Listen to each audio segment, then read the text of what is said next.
E foi exatamente esta expressão de fé, eu creio em Deus, que estava no coração de milhares e milhares de pessoas que neste final de semana, e talvez você seja uma dessas pessoas, mas as milhares que participaram da jornada de 24 horas de oração de missões mundiais. A jornada começou na sexta-feira, às 20 horas, e foi concluída ontem, às 20 horas. 24 horas de oração sem cessar, com diferentes testemunhos missionários, procurando trazer a realidade do campo de missões mundiais para cada um de nós. Este é o mês de missões mundiais para os batistas brasileiros. E então todos nós, particularmente os membros das igrejas batistas da Convenção Batista Brasileira, estamos envolvidos nesta ênfase em missões mundiais. E a ideia é exatamente esta: proclamar a todas as pessoas o nosso testemunho de que eu creio em Deus, você crê em Deus, nós cremos em Deus. E o hino que os cantores da Liberdade acabam de nos apresentar é colocado na primeira pessoa do singular exatamente para que cada um de nós assuma esta responsabilidade. Eu creio em Deus. E você também, da mesma forma, está dizendo eu creio em Deus. Vamos dizer juntos, então? Eu creio em Deus. E que o mundo ouça esta afirmação de nós, diretamente de nós, através de palavras, através de atitudes, através de iniciativas, através do nosso testemunho. Então, durante 24 horas, nós, os participantes da jornada de 24 horas de oração, e a jornada ela foi longa, é evidente, e as pessoas participaram em diferentes momentos durante as 24 horas, mas durante todo o período havia testemunhos missionários e muita oração. A Junta de Missões Mundiais fez questão de que, na realidade, houvesse muito testemunho e houvesse muita oração, e isto aconteceu. Então, este é o nosso mês de missões mundiais, especificamente falando. Já recebemos a visita em nossos cultos, desde o início do mês, de missionários que foram enviados pela Junta de Missões Mundiais, e daqui para frente, da mesma forma, até o final deste mês, teremos mais 3 missionários trazendo-nos o seu testemunho, o seu desafio do campo missionário. O que nós temos como tema para missões mundiais está nesta camiseta. Esta é a camiseta, por assim dizer, oficial de missões mundiais para este ano. Deixa eu me posicionar melhor diante da câmera. Isso, aqui está. Viva o poder que transforma. Viva o poder que transforma. Então, ao longo deste ano, nós, batistas brasileiros, estaremos pensando nisto. Viva o poder que transforma, viva o poder de transformar. Isto é, nós queremos que as pessoas entendam através de nós que há um poder que transforma. Então, viva o poder de transformar. E ele está baseado, este tema, na segunda carta de Paulo a Timóteo, no capítulo número 1, no versículo número 7. Segunda a Timóteo, capítulo 1, versículo número 7. Eu vou ler o capítulo inteirinho, são apenas 18 versículos, e assim nós podemos situar o versículo 7 dentro da temática geral do apóstolo Paulo. É bom a gente manter em mente que o apóstolo Paulo está escrevendo aqui a sua última carta. É a última produção literária de Paulo. E ele está, então, entregando ao seu filho na fé e filho do ministério, o pregador Timóteo, estas advertências, estes conselhos, estas recomendações. Então, nós vamos ler o capítulo número 1 com isto em mente. Paulo está agora no primeiro de 4 capítulos de 2 Timóteo, despedindo-se do seu filho da fé e do seu filho do ministério. Paulo, apóstolo de Cristo Jesus pela vontade de Deus, conforme a promessa da vida em Cristo Jesus, ao amado filho Timóteo, que a graça, a misericórdia e a paz da parte de Deus Pai e de Cristo Jesus, nosso Senhor, estejam com você. Dou graças a Deus, a quem desde os meus antepassados sirvo com a consciência limpa, porque sem cessar lembro de você nas minhas orações noite e dia. Lembro das suas lágrimas e estou ansioso por ver você, para que eu transborde de alegria. Lembro da sua fé sem fingimento, a mesma que, primeiramente, habitou em sua avó Loide e em sua mãe Eunice, e estou certo de que habita também em você. Por esta razão, venho lembrar-lhe que reavive o dom de Deus que está em você pela imposição das minhas mãos. Porque Deus não nos deu espírito de covardia, mas de poder, de amor e de moderação. Então, este é o versículo base, esta é a divisa do tema Viva o Poder de Transformar, como está nesta camiseta oficial. Porque Deus não nos deu espírito de covardia, mas de poder, de amor e de moderação. Portanto, não te envergonhes do testemunho de nosso Senhor, nem do seu prisioneiro, que sou eu. Pelo contrário, participe comigo dos sofrimentos a favor do Evangelho, segundo o poder de Deus, que nos salvou e nos chamou com santa vocação, não segundo as nossas obras, mas conforme a sua própria determinação e graça que nos foi dada em Cristo Jesus antes dos tempos eternos e manifestada agora pelo aparecimento de nosso Salvador Cristo Jesus. Ele não só destruiu a morte, como trouxe à luz a vida e a imortalidade mediante o Evangelho. Para este Evangelho eu fui designado pregador, apóstolo e mestre, e por isso estou sofrendo estas coisas. Mas não me envergonho, porque eu sei em quem tenho crido e estou certo de que ele é poderoso para guardar aquilo que me foi confiado até aquele dia. Mantenha o padrão das sãs palavras que de mim você ouviu com fé e com amor que há em Cristo Jesus. Por meio do Espírito Santo que habita em nós. Note bem, em você e em mim, guarde o bom testemunho que lhe foi confiado. Você já deve estar ciente de que todos os da província da Ásia me abandonaram. Entre eles estão Fígelo e Hermógenes. Que o Senhor conceda misericórdia à casa de Onesíforo, porque muitas vezes me deu ânimo e nunca se envergonhou das minhas algemas. Pelo contrário, quando chegou a Roma, me procurou com persistência até me encontrar. O Senhor lhe conceda que naquele dia ele ache misericórdia da parte do Senhor. Você sabe, melhor do que eu, quantos serviços ele me prestou em Éfeso. Então, este é o primeiro capítulo da segunda carta de Paulo a Timóteo.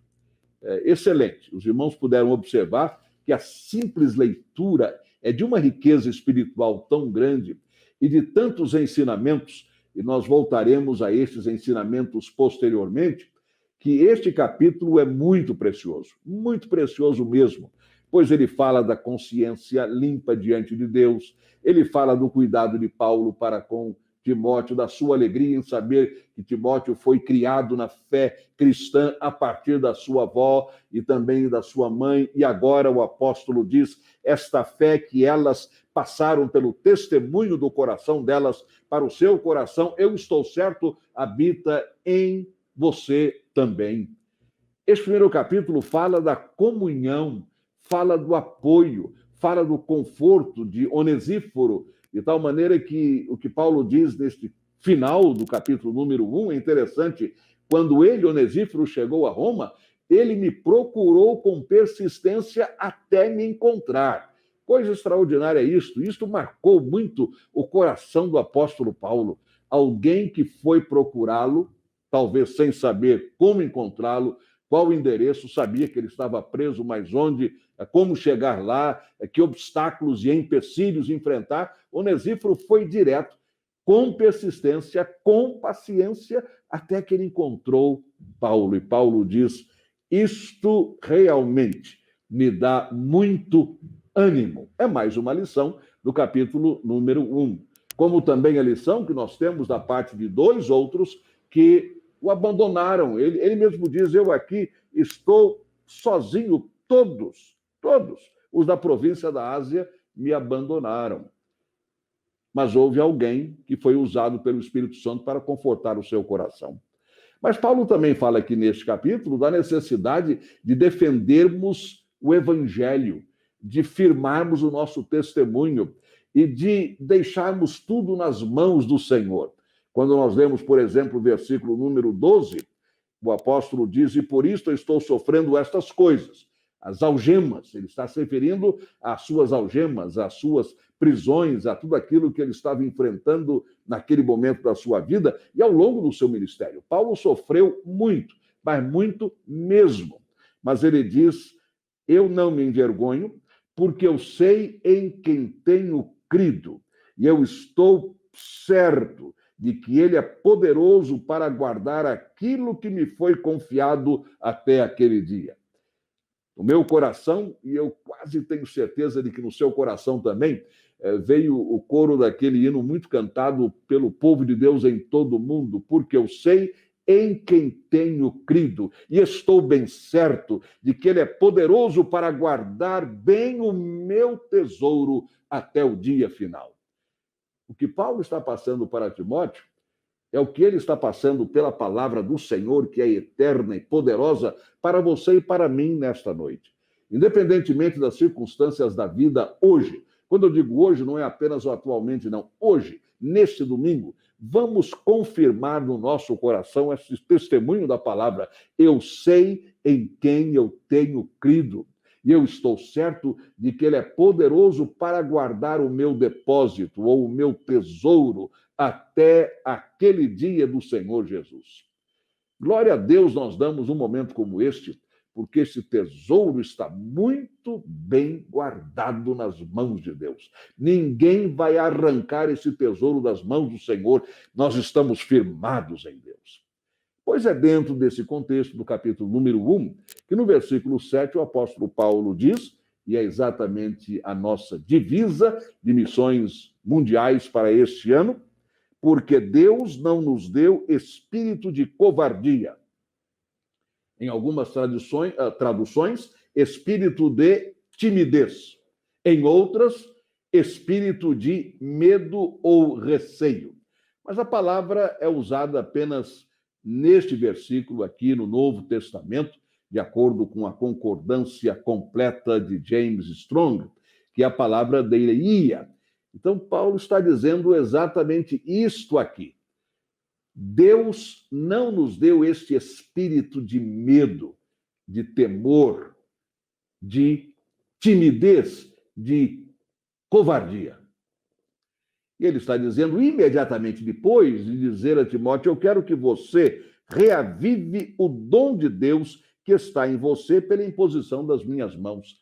Então, Timóteo, você tem um dom que lhe foi conferido pelo Espírito Santo através da imposição das minhas mãos. Mantenha este dom sempre reavivado, porque ainda que você tenha preocupações quanto a perseguições, ainda que você tenha preocupações quanto a algemas e cadeias, Deus não deu a você um espírito de covardia, mas um espírito de poder, um espírito de amor, um espírito de moderação. E é o próprio apóstolo Paulo que logo a seguir diz: portanto, à luz disso tudo, Timóteo, não se envergonhe do testemunho do nosso Senhor Jesus, nem das minhas algemas, nem de mim. Não se envergonhe, porque você tem, como eu tenho, o espírito de poder, o espírito de força do Senhor, o espírito de amor, o espírito de moderação. Então, durante este mês, a Junta de Missões Mundiais está nos convocando para esta grande realidade bíblica. Vamos viver o amor de Deus através do poder de transformar. Viva, meu irmão e minha irmã, o poder de transformar. E que poder é este? Bem, Romanos capítulo 1, no versículo 16, nos diz, é o mesmo apóstolo Paulo escrevendo aos irmãos em Roma, porque eu não me envergonho do evangelho de Cristo, porque ele é o poder de Deus para a salvação de todo aquele que crê. Então, quando eu digo viva o poder de transformar, eu estou dizendo viva o poder que pode transformar qualquer pessoa em qualquer situação. É o poder que derruba o coração mais empedernido, o coração mais endurecido, o coração mais resistente. E nós temos encontrado, você e eu temos encontrado, na nossa caminhada por este mundo afora, quem sabe até mesmo dentro da nossa família, entre os nossos amigos, pessoas que são muito obstinadas em termos da aceitação do evangelho. São pessoas que realmente têm um coração completamente fechado para o evangelho. Já encontrei muitas pessoas nessa situação. Procuro conversar, procuro me relacionar, procuro ter empatia e chegar até o ponto de vista da pessoa para ver como me aproximar mais de um coração assim. Mas que existe, esse coração existe. Porém, não há um só coração neste mundo que tenha capacidade, mediante o poder de Deus, de resistir a este evangelho que transforma. Porque Paulo diz, eu não me envergonho do evangelho. Ele não está dizendo que ele não se envergonhava de uma determinada ideia que ele tivera no coração. Não, eu não me envergonho do evangelho. Ele não está dizendo eu não me envergonho do meu ponto de vista. Não, eu não me envergonho do evangelho. Porque o poder que transforma é o poder do evangelho. As boas novas de que Deus estava em Cristo reconciliando consigo mesmo o mundo. Este é o poder que transforma. Este é o poder de transformar alguém. Então, a Junta de Missões Mundiais está nos convocando a que nós não tenhamos qualquer hesitação de viver o poder de transformar. Em outras palavras, vamos viver o Evangelho de Jesus. Vamos viver essa realidade em nós. Vamos arcar com os custos pessoais. Eu não estou pensando, usando a palavra custos, em questões financeiras, não é isso não. É o custo de seguir a Jesus. É o preço de seguir a Jesus, pois é o Senhor Jesus quem afirma, se alguém quiser vir após mim, em primeiro lugar, negue-se a si mesmo. Depois, tome a sua cruz e siga-me. É o apelo que ele fez a mim, quando eu o recebi como Senhor e Salvador. É o apelo que ele fez a você, quando você se entregou a ele. Eu e você, nós dois, juntos, no nosso momento diante do Senhor, nós também nos negamos a nós mesmos, nós também tomamos a nossa cruz e temos procurado seguir a Jesus. Então, quando eu falo no custo de seguir a Jesus, eu estou pensando nas implicações para a minha vida e nas implicações para a sua vida. Seguir a Jesus não é fácil, é difícil, porque viver o poder de transformar, ou viver o evangelho, é viver o poder de Deus, mas que incomoda muita gente, que traz desespero para muita gente, que é confrontada pelo evangelho de Jesus. E se há uma coisa que a pandemia não conseguiu e jamais conseguirá colocar de lado, ultrapassar, aniquilar, é a necessidade que o ser humano tem do poder de transformar, que é o poder do evangelho. Então, ao viver o evangelho, esse poder de transformar, nós não nos envergonhamos, porque sabemos que é o poder de Deus, tem sido o poder de Deus na minha vida e tem sido também, estou certíssimo, o poder de Deus na sua vida. A sua vida, meu irmão, minha irmã, é a realidade do poder de Deus que transforma. A minha vida da mesma forma. Então vamos viver este poder de transformar. Vamos viver o evangelho. No versículo 7, Paulo nos diz como fazê-lo. Vamos viver o poder de transformar e vamos fazê-lo corajosamente. Deus não nos deu um espírito de covardia, de medo, de timidez. Não. Ele nos deu um poder, ele nos deu a coragem, ele nos deu a ousadia, ele nos deu a determinação. Porque viver o evangelho, como acabei de dizer, não é uma questão financeira, é uma questão mesmo de envolvimento do nosso coração e de nós levarmos até as últimas consequências o discipulado, o seguir a Jesus. Não é uma questão de atividade. Bem, eu participei hoje deste culto, então vou colocar uma marca aqui. Eu acabei de fazer a minha contribuição, mais uma marca.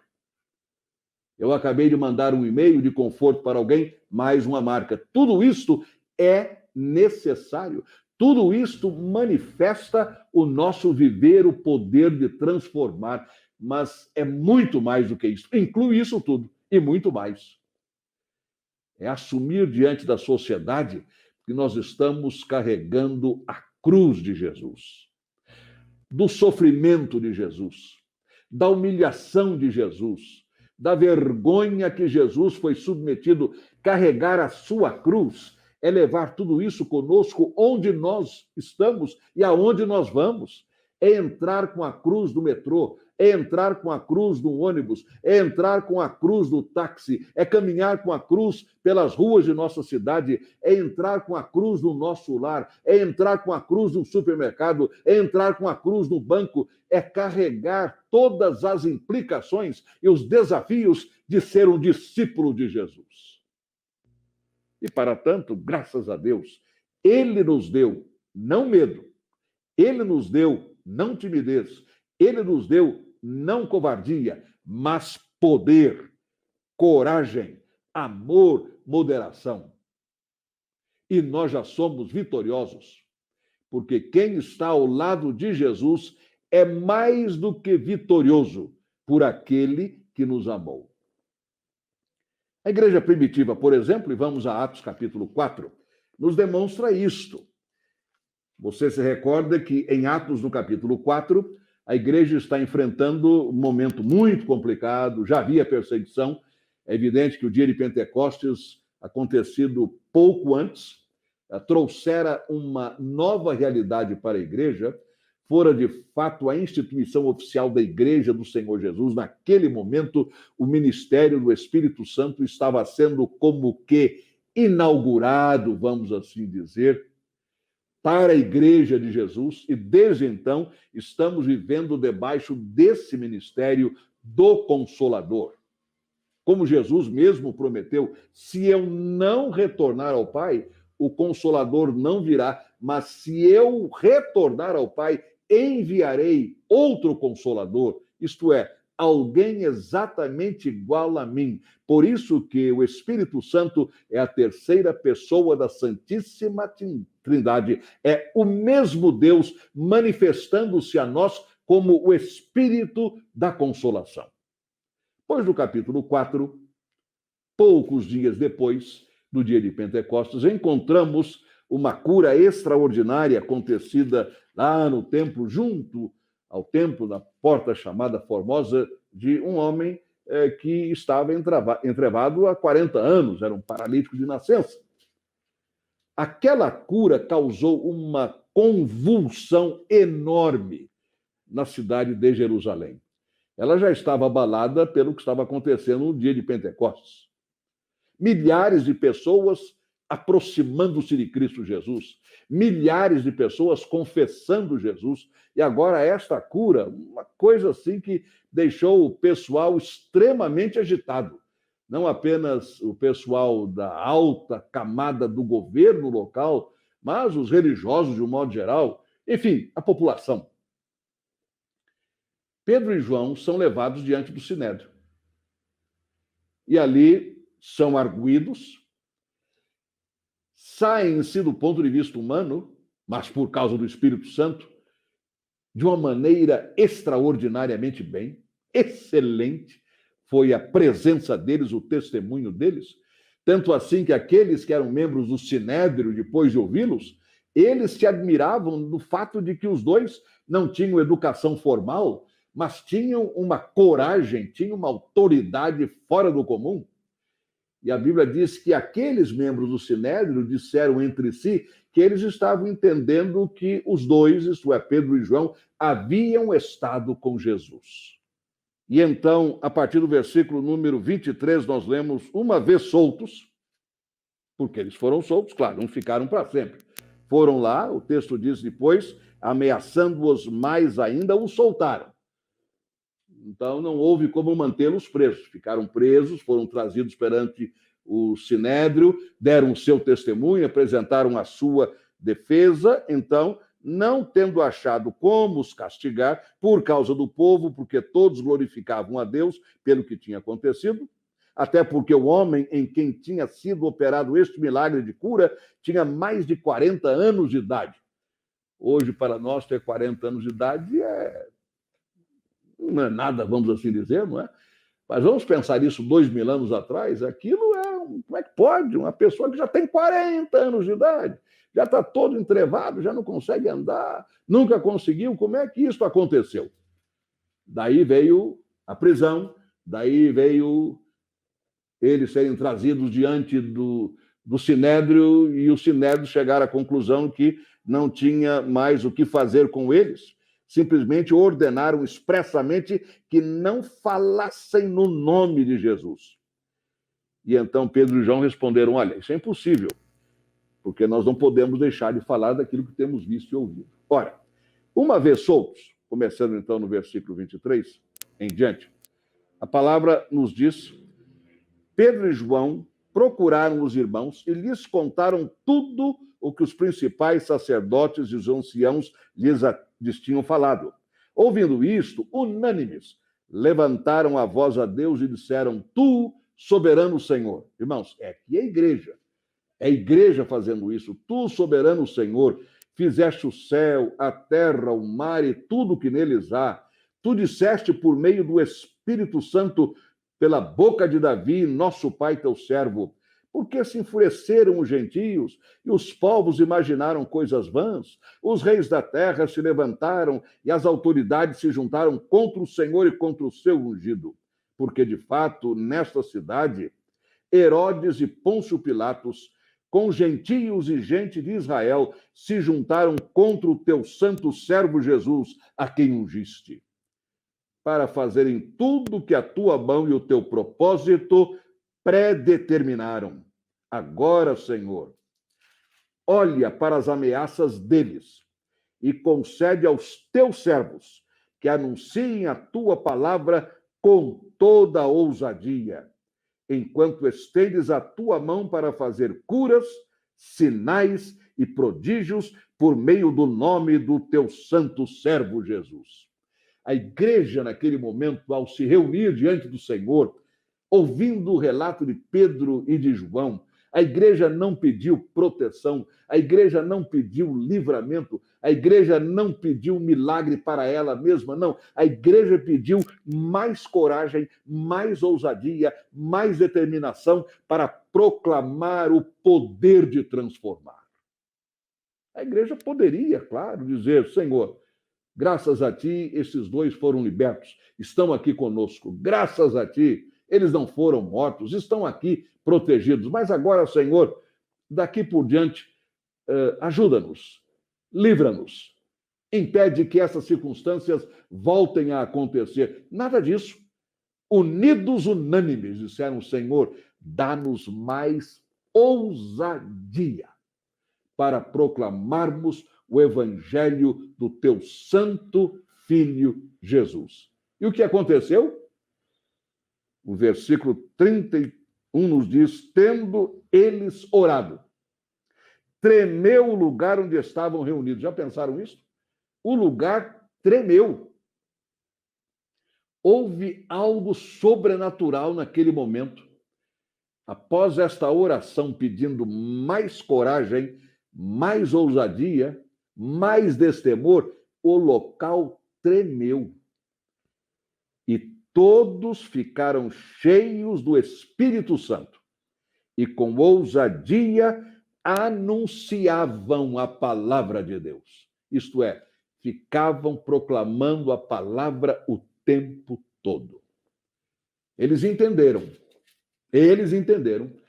o que Paulo, que naquele tempo ainda não era convertido, mas eles já entenderam, os cristãos primitivos, em Atos capítulo 4, o que Paulo viria a escrever a Timóteo, anos depois, conforme lemos em 2 Timóteo 1,7. Deus não nos deu um espírito de covardia. Deus nos deu poder, amor e moderação. Exatamente o oposto do que a covardia iria fazer. E o próprio apóstolo Paulo, escrevendo aos irmãos de Éfeso, Efésios no capítulo 6, ele conclui fazendo este pedido, que nós lemos aqui a partir do versículo número 19. Ao falar sobre a oração, ele disse: orem também por mim, para que no abrir da minha boca me seja dada a palavra, para com ousadia. De novo, agora é Paulo. Mas a mesma palavra lá dos nossos irmãos e irmãs da igreja primitiva, muitos anos antes, para que eu, ao abrir a minha boca, tenha a ousadia para tornar conhecido o mistério do Evangelho, pelo qual sou embaixador em cadeias, para que em Cristo eu seja o quê? Ousado para falar como me cumpre fazer. Paulo, preso, pede aos irmãos de Éfeso que orem para que ele, como embaixador algemado, como embaixador em cadeias, tenha ousadia. Usa a mesma palavra. Eu quero ter a ousadia de falar do mistério de Cristo Jesus. É bem possível que você, meu irmão, minha irmã, na sua família, pode ser, porque eu já vi muitos casos assim, esteja enfrentando nesta noite de domingo, dia 14 de março de 2021, nesta noite, que na sua família você esteja enfrentando perseguições, pressões, oposições, porque você está tentando viver o poder de transformar. Continue firme, pedindo a Deus aquilo que Paulo pede aos Efésios e aquilo que os cristãos primitivos pediram ao Senhor em Atos capítulo 4. Nós queremos mais ousadia, nós queremos mais coragem, nós queremos mais destemor, nós queremos mais determinação. Pode ser que você, meu irmão ou minha irmã, esteja enfrentando no seu trabalho as oposições ao Evangelho, o escárnio dos seus colegas, a zombaria, aquelas piadinhas de mau gosto contra a palavra de Deus, contra a igreja de Jesus. Faça como os cristãos primitivos e como Paulo aos Efésios e como o próprio Paulo na sua carta a Timóteo, a segunda carta, capítulo 1, versículo 7. Peça a Deus ousadia, coragem, destemor para continuar a viver o poder de transformar. É possível que você, meu irmão, minha irmã, em outras áreas da sua vida, até mesmo entre os seus amigos mais queridos, esteja enfrentando perseguição. Muitas vezes não é uma perseguição aberta, ela é velada, ela é disfarçada. É uma palavra aqui, é uma atitude ali, mas você percebe que a pessoa está querendo forçar você a não viver o Evangelho. Pois eu lhe digo agora, viva o poder de transformar e faça isto com coragem, pedindo ao Senhor ousadia para continuar o seu testemunho. Sempre assim. Peça ousadia para continuar. Deus abençoe você. Deus confirme o testemunho do Evangelho em você. Deus confirme a sua fé em Cristo Jesus e que esta confirmação seja constante, em particular nos momentos de maior pressão, oposição, seja uma oposição aberta ou velada, seja uma perseguição declarada, escancarada ou muito sutil, que dá a impressão que é até um jeito diferente das pessoas falarem com você, mas é perseguição, você sente isso no coração. Continue firme, porque Deus não lhe deu um espírito de medo, Deus não lhe deu um espírito de covardia, Deus não lhe deu um espírito de temor, mas de poder, o mesmo poder do evangelho do qual você nunca se envergonhou e jamais se envergonhará. Eu tenho certeza. Vamos orar agora? Senhor, muito obrigado pelo testemunho do apóstolo Paulo, porque depois de ser um perseguidor da igreja, julgando prestar um serviço a ti, ele conheceu Jesus, foi transformado por esse poder do evangelho das boas novas e tornou-se o teu apóstolo aos gentios. Como ele mesmo diz, um embaixador em cadeias, um embaixador algemado, procurando com toda a ousadia, como ele pede aos irmãos de Éfeso, ousadia para continuar a falar do mistério do Evangelho de Jesus.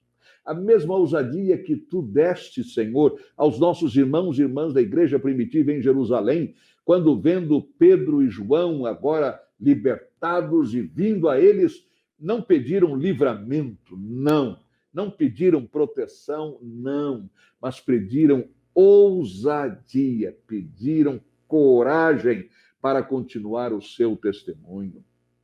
A mesma ousadia que Paulo pede que Timóteo receba, porque Deus, ele diz, não nos deu espírito de covardia, mas de poder, de amor e de moderação. Senhor, enche-nos de ousadia no nosso testemunho, para que vivamos o poder de transformar. Oramos no nome de Jesus. Amém. E assim nós iniciamos a nossa semana pela graça do Senhor. Com ousadia, com determinação, com fé, com coragem, a partir de hoje, ou continuando, que já vem de algum tempo para cá na nossa vida, não vamos temer, vamos ousar na proclamação do Evangelho de Jesus. E neste mês de missões mundiais, mais uma vez, vem o nosso apelo, que é o apelo da Junta, através de todos nós aqui em nosso país. Vamos dedicar, além dos dízimos e quaisquer outras ofertas, nós vamos dedicar uma generosa oferta missionária, que seja o reflexo da nossa ousadia em viver o poder de transformar. E ao dedicar a sua oferta, acrescente, por favor, 3 centavos. Isto vai ajudar a nossa administração financeira a identificar e a colocar a sua oferta como oferta missionária.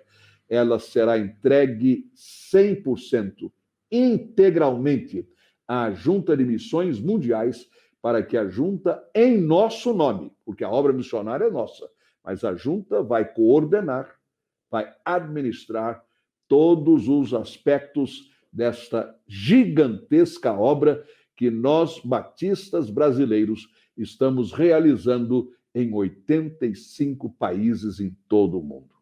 Então, meu irmão, minha irmã, com muita alegria no seu coração e mais ainda, com muita ousadia no seu testemunho, vamos viver este poder de transformar. E que esta semana lhe seja muito abençoada, cheia da presença de Jesus. E que, nesse sentido, você receba agora a bênção apostólica. Que o amor de Deus, o nosso Pai, a graça de Jesus Cristo, nosso Senhor e Salvador, e a comunhão do Espírito Santo, nosso bendito Consolador, que estas bênçãos todas estejam sobre nós e em nós, hoje e para todo sempre. Amém.